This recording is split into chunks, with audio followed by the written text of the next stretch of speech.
Hello everyone. तो हमारा next topic है वेक्टर्स। तो वेक्टर्स एक वेक्टर्स होते हैं और एक स्केलर क्वांटिटीज़ होती हैं। तो इन दोनों में क्या डिफरेंस है? ठीक है, एक होती है हमारे पास स्केलर क्वांटिटीज़, एक होती हैं वेक्टर क्वांटिटीज़। तो इन दोनों में क्या डिफरेंस है? ठीक है, अब स्केलर क्वांटिटीज़ ऐसी क्वांटिटीज़ होती हैं जिसका सिर्फ मैग्नीट्यूड होता है, जैसे मास है। ठीक है, इसका क्या है? सिर्फ मैग्नीट्यूड है। ठीक है, तो इनका सिर्फ क्या होता है? मैग्नीट्यूड होता है। तो स्केलर क्वांटिटीज़ ऐसी क्वांटिटीज़ होती हैं, इनको डिस्क्राइब करने के लिए सिर्फ हमें मैग्नीट्यूड की ज़रूरत पड़ती है, डायरेक्शन की ज़रूरत नहीं पड़ती है। ठीक है, जैसे मास है, हमें सिर्फ उसके मैग्नीट्यूड की ज़रूरत पड़ती है, उसकी डायरेक्शन की ज़रूरत तो नहीं पड़ती है उसे डिस्क्राइब करने के लिए। बट कुछ क्वांटिटीज़ ऐसी होती हैं जिसकी, ठीक है, हमें डायरेक्शन की ज़रूरत पड़ती है। ठीक है, अब सपोज कर लो, जैसे मैं बोल रही हूँ कि मेरी वेलोसिटी 3 है, 3, ठीक है, 3 मीटर पर सेकेंड है। अब आप सोचोगे कि किस डायरेक्शन में है 3? ठीक है, 3 तो मैग्नीट्यूड है, वो आपको पता चल जाएगा कि हाँ इसका मैग्नीट्यूड 3 है। बट आप सोचोगे कि किस डायरेक्शन में है? ठीक है, इस डायरेक्शन में है, इस डायरेक्शन में, एक्स के अलॉन्ग है, वाई के अलॉन्ग है, जेड के अलॉन्ग है, या फिर किस डायरेक्शन में है? तो कुछ क्वांटिटीज़ ऐसी होती है जिसको डिस्क्राइब करने के लिए आपको मैग्नीट्यूड के साथ वेक्टर की, उसकी डायरेक्शन की भी ज़रूरत पड़ती है। ऐसी क्वांटिटीज़ को क्या बोलते हैं? वेक्टर क्वांटिटीज़ बोलते हैं। अब प्लस वेक्टर क्वांटिटीज़ अभी भी नहीं बना है ये। ठीक है, magnitude plus vector plus direction. इसकी फॉर एग्जांपल थी मास। ठीक है, इसकी फॉर एग्जांपल हो जाएगी जैसे वेलोसिटी, फोर्स। ये सारी क्या है? वेक्टर क्वांटिटीज़ है। बट किसी भी वेक्टर क्वांटिटी को होने के लिए सिर्फ डायरेक्शन और मैग्नीट्यूड की ज़रूरत नहीं होती है, साथ में एक और कंडीशन होती है। वो कंडीशन क्या है? जो वेक्टर्स को, ठीक है, हम जॉइन करने के लिए वेक्टर एडिशन लॉज लगाते हैं, अगर कोई क्वांटिटी उनको फॉलो कर रही है तब उसे वेक्टर बोला जाता है। जैसे अगर हम करंट की बात करें, ठीक है, करंट का मैग्नीट्यूड भी होता है, डायरेक्शन भी होता है, बट हम उसे बोलते हैं स्केलर क्वांटिटी। क्यों बोलते हैं? उसके पास तो मैग्नीट्यूड भी है, डायरेक्शन भी है, हम उसे वेक्टर क्यों नहीं बोलते हैं? हम उसे वेक्टर इसलिए नहीं बोलते हैं क्योंकि वेक्टर के जो कुछ लॉज होते हैं, एडिशन के कुछ लॉज होते हैं, वो करंट उनको फॉलो नहीं करता है। तो वेक्टर होने के लिए मैग्नीट्यूड, डायरेक्शन तो होनी ही चाहिए, प्लस ओबे vector addition laws, vector addition laws. तो वो वेक्टर एडिशन लॉज को भी फॉलो करती होनी चाहिए। ठीक है, ये बहुत ही इम्पॉर्टेंट पॉइंट है। ठीक है, अगर आप सिर्फ बोल दोगे कि स्केलर है जिसका मैग्नीट्यूड होता है और वेक्टर क्या है जिसका मैग्नीट्यूड प्लस डायरेक्शन होती है, तो साथ की साथ क्वेश्चन निकल आएगा कि करंट को फिर वेक्टर क्यों नहीं बोला जाता है? क्योंकि वो वेक्टर एडिशन के लॉज को ओबे नहीं करते हैं। ठीक है, अब यहाँ पे वेक्टर एडिशन के लॉज क्या हैं? इसमें हमारे पास दो लॉज होते हैं। फर्स्ट है triangle law of vector addition, triangle law of vector addition. Second है parallelogram, parallelogram law of vector addition. ठीक है, तो वेक्टर को एडिशन, वेक्टर को ऐड करने के लिए दो लॉज है। एक है triangle law of vector addition और दूसरा है parallelogram law of vector addition. अब अगर हम triangle law of vector addition की बात करें तो इसमें क्या है? दो मेरे पास वेक्टर्स हैं। ठीक है, किसी भी वेक्टर को हम ऐसे डिनोट करते हैं, तो एक ये वेक्टर है, एक ये वेक्टर है। ठीक है, अगर हमने दोनों को ऐड करना है तो यहाँ पे ऐसे ले जाओ एक। ठीक है, ये हो जाएगा रिजल्टेंट। ठीक है।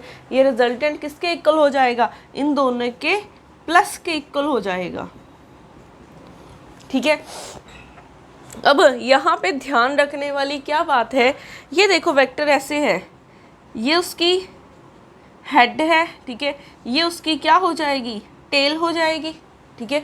अब उल्टा बोल रही हूँ, ये उसकी टेल है, ये उसकी हेड हो जाएगी। तो देखो हेड और टेल ज्वाइन हुए हैं इस पॉइंट पे, यहाँ पे हेड और टेल ज्वाइन हुए, तो आपने भी ऐसे ही लगाना है। एक वेक्टर ऐसे है तो दूसरा ऐसे है, तो रिजल्टेंट यहाँ से यहाँ हो जाएगा। तो रिजल्टेंट किसके इक्वल होगा, इन दोनों के प्लस के इक्वल हो जाएगा, ठीक है। ये क्या है, triangle law of vector addition. किसी भी दो वेक्टर्स को हम ऐड कैसे करते हैं, ठीक है। अब इसी में ये तो एडिशन थी, अगर हमने सब्ट्रैक्शन करनी हो, सपोज कर लो हमने a माइनस बी करना है, ठीक है। हमने अगर r vector is equal to a minus b find करना है, तो a तो ऐसे ही है, a तो ऐसे ही है, बट b की डायरेक्शन ऑपोजिट कर दी। पहले इस तरफ पॉजिटिव था, उल्टी डायरेक्शन कर दो, ठीक है। ये बन जाएगा b, तो ये बन जाएगा आपके पास r vector is equal to a plus b. तो पहले एडिशन कर लो, फिर माइनस के लिए क्या करना है आपने, b को ऑपोजिट कर दो। मैग्नीट्यूड सेम है बट डायरेक्शन हमने क्या कर दी है, ऑपोजिट। तो क्या बन जाएगा, r is equal to a minus b, ठीक है। तो ये था triangle law of vector addition. अब ये तो सिर्फ बात हो रही है वेक्टर्स में, ठीक है, वेक्टर फॉर्म में बात हो रही है। अगर हमने मैग्नीट्यूड निकालना हो इसका, ठीक है, इसका मैग्नीट्यूड देखो किसके इक्वल आएगा,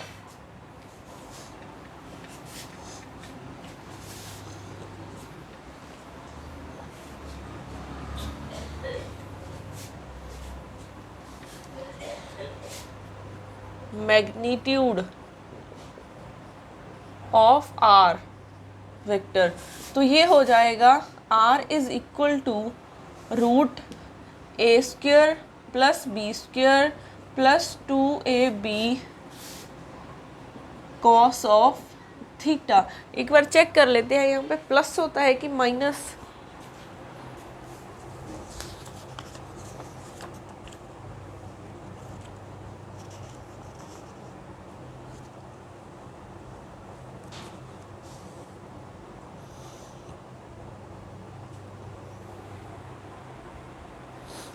तो यहाँ पे प्लस ही होता है, ठीक है।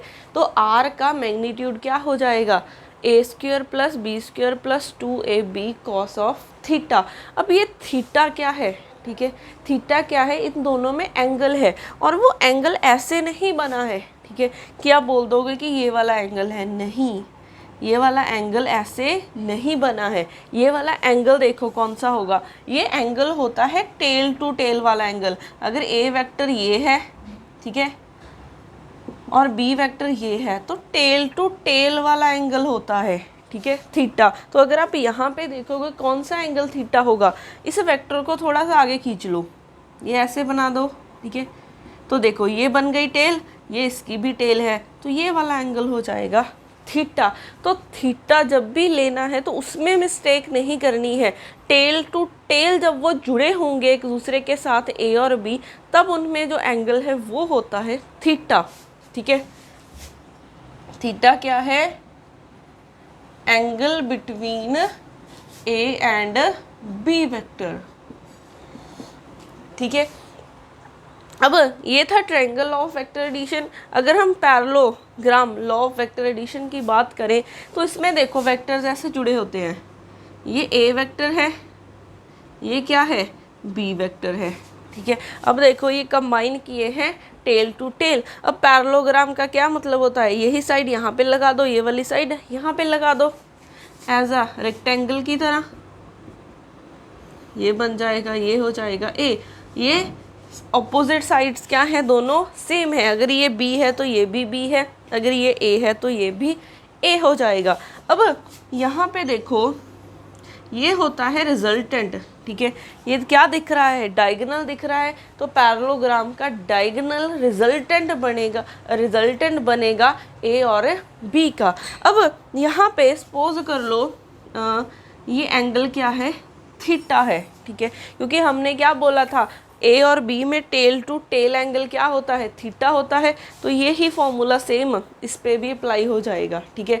आर वेक्टर किसके इक्वल होगा, ए वेक्टर प्लस बी वेक्टर, अगर मैग्नीट्यूड की बात करोगे तो ये हो जाएगा, ठीक है। तो मोस्ट ऑफ द टाइम हम ये वाला ट्रायंगल ऑफ वेक्टर एडिशन ही यूज़ करते हैं, तो ये आपको पता होना चाहिए, ठीक है। ये रिजल्ट भी बहुत इम्पॉर्टेंट है, ठीक है।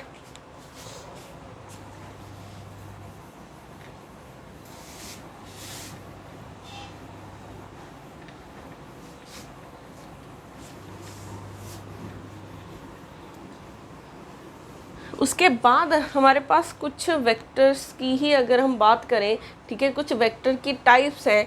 जैसे यूनिट वेक्टर क्या होता है, unit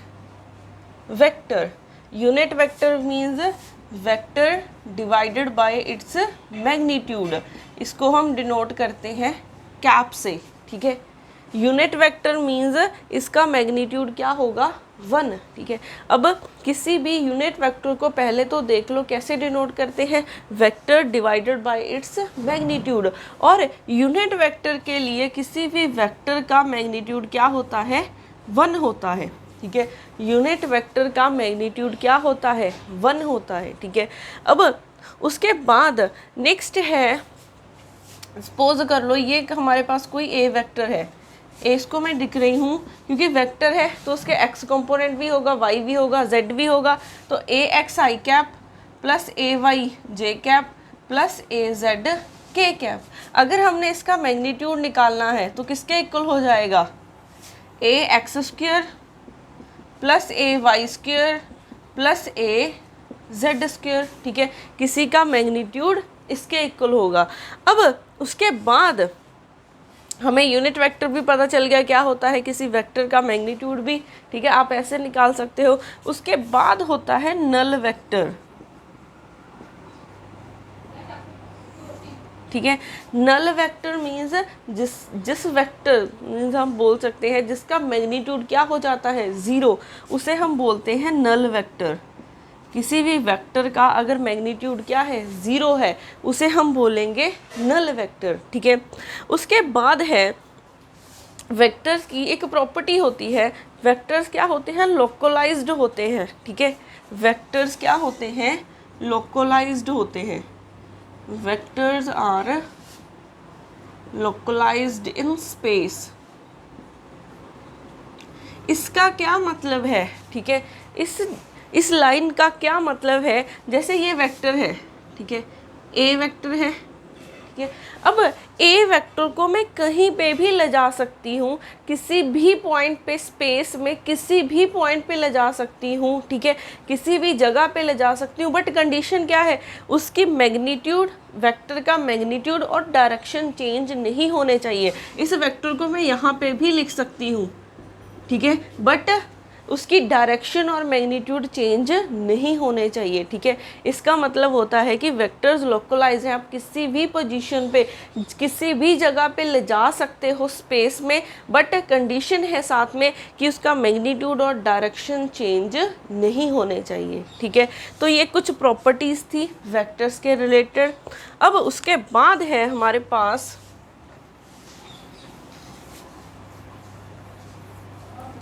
component form of vector।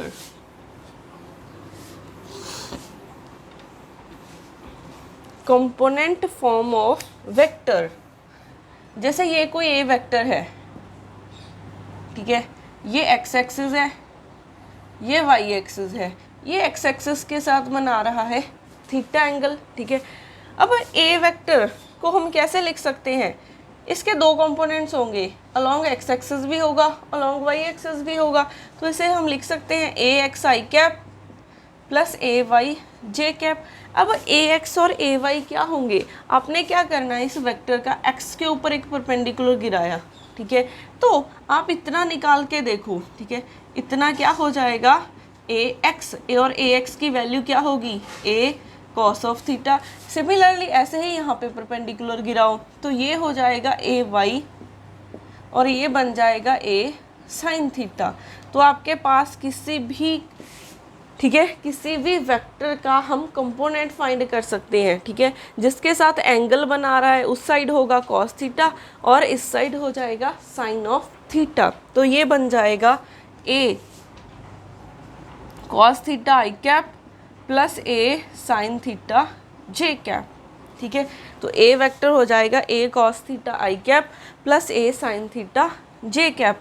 तो यहाँ से ए कॉस थीटा आई कैप प्लस साइन थीटा जे कैप। तो ऐसे आप किसी भी वेक्टर को कंपोनेंट फॉर्म में ब्रेक कर सकते हो। ठीक है, अब उसके बाद हमारे पास कुछ वेक्टर्स की हमने एडिशन तो सीख ली कैसे होती है, अब मल्टीप्लिकेशन की बात होती है।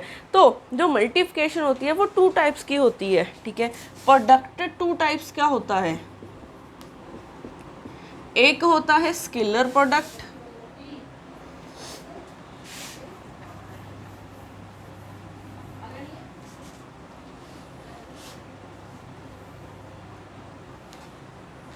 एक होता है स्केलर प्रोडक्ट और इसे हम डॉट प्रोडक्ट भी बोलते हैं, और दूसरा होता है वेक्टर प्रोडक्ट। ठीक है, इसे हम क्रॉस प्रोडक्ट भी बोलते हैं।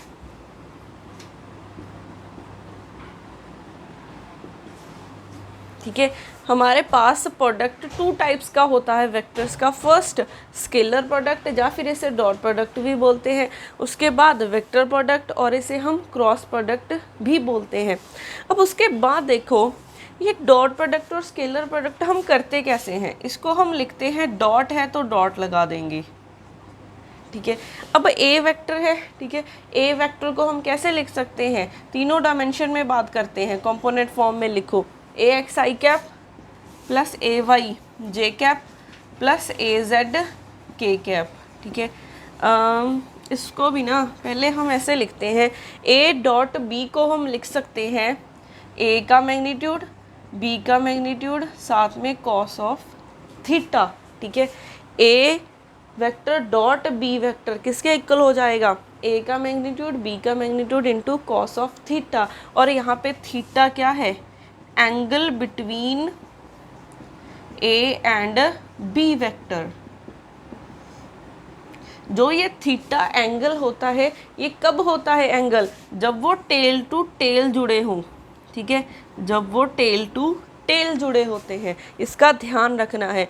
अब क्रॉस प्रोडक्ट किसके इक्वल हो जाएगा, यहाँ पे हम क्रॉस पा देंगे, ए क्रॉस बी हो जाएगा ए का मैग्नीट्यूड बी का मैग्नीट्यूड और साथ में साइन ऑफ थीटा, और यहाँ पे आ जाएगा एन कैप। ठीक है, अब ये एन कैप क्योंकि स्केलर प्रोडक्ट का मतलब होता है जैसे ही आप स्केलर प्रोडक्ट करते हो, ठीक है, जो आंसर आता है वो एक स्केलर क्वांटिटी आएगा। ठीक है, डॉट प्रोडक्ट का स्केलर प्रोडक्ट का जो आंसर आता है वो एक स्केलर क्वांटिटी होता है, बट जैसे ही हम क्रॉस प्रोडक्ट करते हैं इसका जो आपके पास रिजल्ट आता है, ठीक है, वो एक वेक्टर क्वांटिटी होता है। तो हमें यहाँ पे साथ में डायरेक्शन बतानी पड़ेगी क्योंकि वेक्टर क्वांटिटी है, तो किस डायरेक्शन में होगा, जो रिजल्ट आएगा वो होगा एन कैप की डायरेक्शन में। ठीक है, और यहाँ पे थीटा क्या है, एंगल बिटवीन ए एंड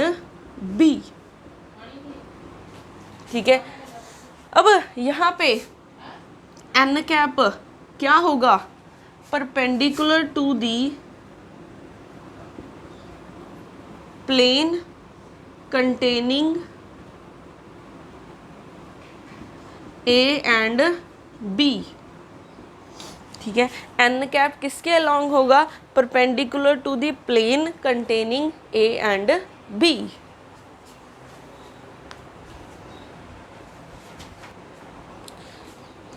तो अगर हम इसकी डायरेक्शन की बात करें, ठीक है, कि एन कैप होगा किसके अलॉन्ग, तो इसके लिए आपने राइट हैंड यूज़ करना है। ठीक है, इसके लिए आपने राइट हैंड यूज़ करना है,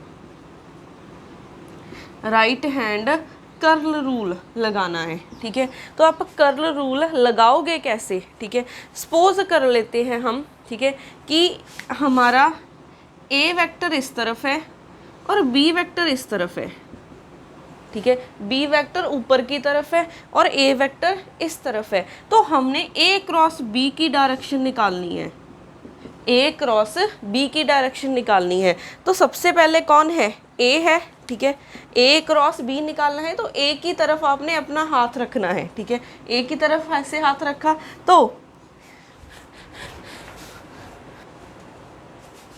तो यहाँ पे आपने ए की डायरेक्शन में रखा हाथ, ठीक है।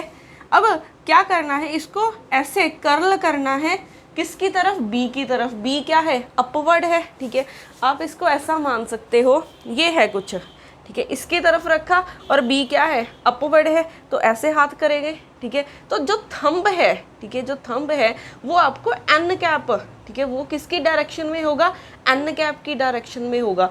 दोबारा बता रही हूँ, ए क्रॉस बी करना है तो ए की तरफ हाथ रखो, बी की तरफ क्या कर दो, कर्ल कर दो, तो थंब क्या होगा, जिस डायरेक्शन में होगा वो आपको एन कैप की डायरेक्शन बताएगा।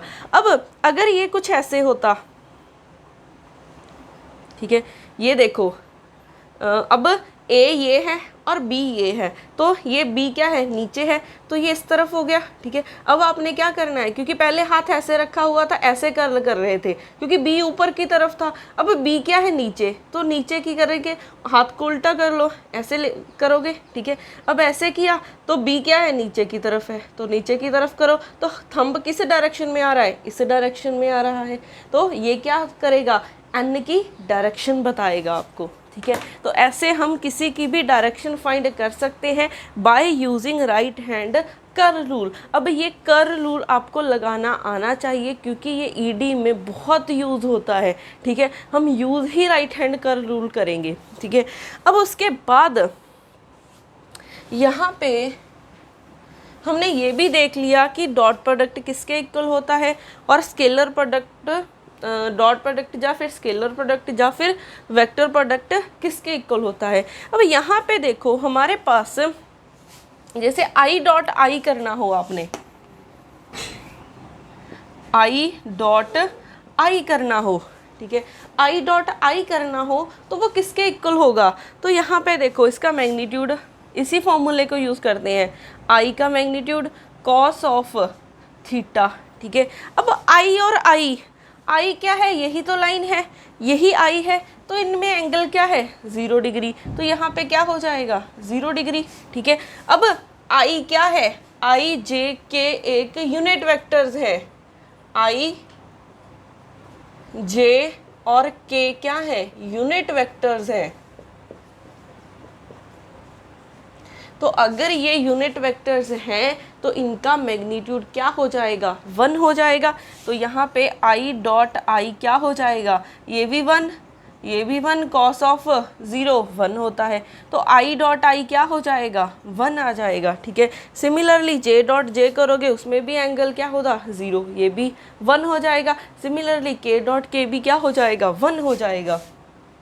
तो I dot I, J dot J, के डॉट के, ये क्या होता है, 1 के इक्वल होता है, ठीक है।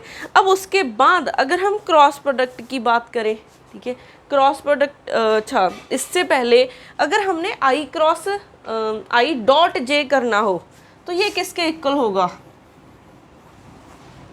यहाँ पे आई डॉट जे करना हो तो आई का मैग्नीट्यूड, जे का मैग्नीट्यूड, कॉस ऑफ थीटा, ठीक है।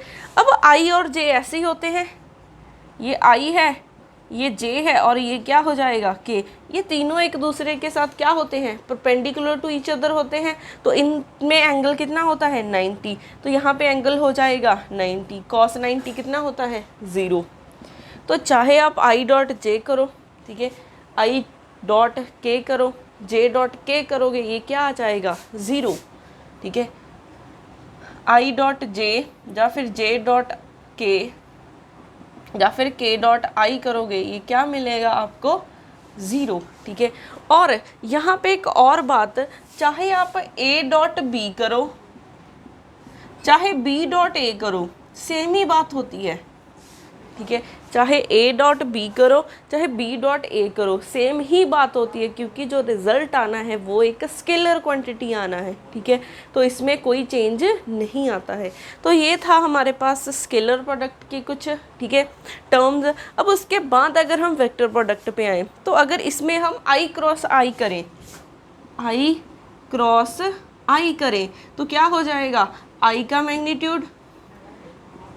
Magnitude sine of theta n cap. अब आई और आई में एंगल कितना होगा, 0, और साइन 0 होता है। तो आई क्रॉस आई करो, जे क्रॉस जे करो, के क्रॉस के करो, ये क्या होगा, 0 मिलेगा आपको। आई क्रॉस आई, जे क्रॉस जे, के क्रॉस के, ये आपको क्या मिलेगा, 0। ठीक है, अब उसके बाद अगर हम आई क्रॉस जे करें, आई क्रॉस जे करें, ये क्या हो जाएगा, आई का मैग्नीट्यूड, जे का magnitude, sine of theta into n cap. और आई और जे में कितना एंगल है, 90, तो यहाँ पे 90 और साइन 90 कितना होता है, 1। ये क्या है, यूनिट वेक्टर है, इसका भी मैग्नीट्यूड 1, इसका भी 1। तो यहाँ पे आई क्रॉस जे क्या हो जाएगा, एन कैप। ठीक है, क्योंकि ये तो सारे 1 1 है। अब एन कैप ये होगा किस डायरेक्शन में, ये है आई कैप, जे कैप क्या है, ऊपर की तरफ है। ठीक है, जे कैप ऊपर की तरफ है, तो हम क्या करेंगे, ऐसे रखा हाथ, ऊपर की तरफ कर्ल किया, तो इस डायरेक्शन में आया। ठीक है, तो अगर आप इस कार्टेशियन कोऑर्डिनेट सिस्टम को समझे तो ये कुछ ऐसे हैं, ये कुछ ऐसे पड़े हैं। ठीक है, तो हमारे पास ये आई,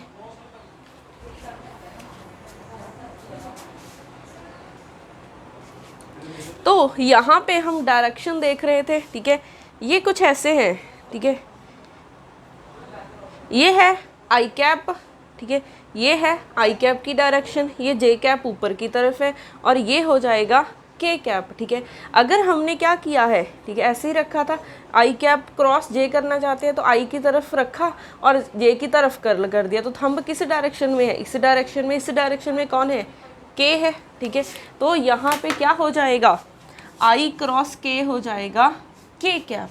ठीक है, अब यहाँ पे आई क्रॉस जे हो जाएगा के कैप। अगर आप जे क्रॉस के कैप करोगे, ये आ जाएगा आई कैप। ठीक है, जे क्रॉस के करोगे वो आ जाएगा आई कैप, फिर के क्रॉस आई करोगे वो आ जाएगा जे कैप। अब यहाँ पे देखो, अगर हम आई क्रॉस जे कर रहे हैं तो के आ रहा है। अगर मैं जे क्रॉस आई करूँ, अगर मैं जे क्रॉस आई करूँ तो क्या होगा। ठीक है, तो अब ये नीचे की तरफ है, हमने करना है जे क्रॉस आई करना है ना। ठीक है, तो आपने इस डायरेक्शन में रखा हाथ। ठीक है, ये थोड़ा सा ना कॉम्प्लिकेटेड हो जाएगा। हमने क्या रखना है, जे की तरफ हाथ रखना है। ठीक है, हमने ऐसे रखोगे हाथ अब। ठीक है, अब हाथ आप ऐसे रखोगे। ठीक है, अब यहाँ पे देखो, इसको हम ऐसे समझते हैं, ये आई कैप की डायरेक्शन है और ये जे कैप की डायरेक्शन है। अब आपने जे क्रॉस आई करना है तो जे की तरफ हाथ रखना है, तो ऐसे रखेंगे, ऐसे भी रख सकते हो। आपने कर्ल करना है आई की तरफ, तो आई क्या है, इस डायरेक्शन में है, तो हाथ को ऐसे टिल्ट कर लो। ऐसे किया तो आपके पास ऐसे कर्ल करोगे तो ये आ रहा है। ठीक है, अब पहले आपके पास हमारा के था जो बाहर की तरफ था, पॉजिटिव के बाहर की तरफ था, तो अंदर की तरफ आ रहा है मेरा थंब। ठीक है, तो ये क्या है, नेगेटिव डायरेक्शन हो जाएगी, यही है, ऐसे ही है। ठीक है, तो ये नेगेटिव के डायरेक्शन हो गई, ये क्या हो गई, नेगेटिव के डायरेक्शन। तो अगर आई क्रॉस जे कर रहे हो तो के कैप आ रहा है, अगर जे क्रॉस आई कर रहे हो तो माइनस के कैप आ रहा है। इसका मतलब ए क्रॉस बी क्या हो रहा है, minus of B cross A. ठीक है, तो डॉट प्रोडक्ट में कोई फ़र्क नहीं होता, चाहे ए डॉट बी करो चाहे बी डॉट ए करो, बट ए क्रॉस बी किसके इक्वल होगा, माइनस बी क्रॉस ए के इक्वल होगा। ठीक है, ये बात आपने याद रखनी है।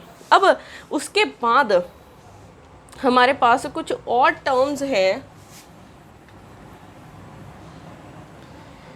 जैसे वो टर्म्स क्या हैं, अगर यहाँ पे थीटा को मैं कर दूँ 90 डिग्री, थीटा को 90 डिग्री करेंगे तो ए डॉट बी क्या हो जाएगा, 0। ठीक है, इसका क्या मतलब है कि ए और बी क्या है, दोनों परपेंडिकुलर हैं। ये क्या है, परपेंडिकुलर है।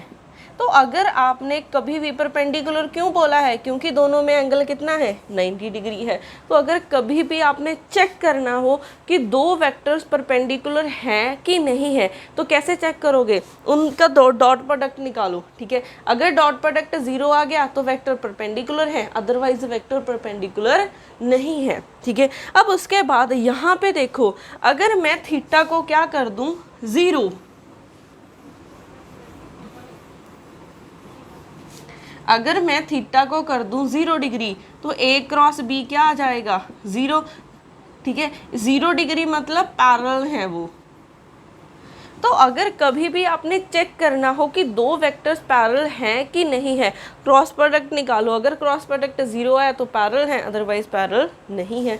ठीक है, तो ऐसे आप चेक कर सकते हो कि दो वेक्टर्स परपेंडिकुलर हैं कि नहीं है, दो वेक्टर्स पैरेलल है कि नहीं है। ठीक है, अब उसके बाद नेक्स्ट हम करते हैं, इसके रिलेटेड कुछ क्वेश्चंस करते हैं।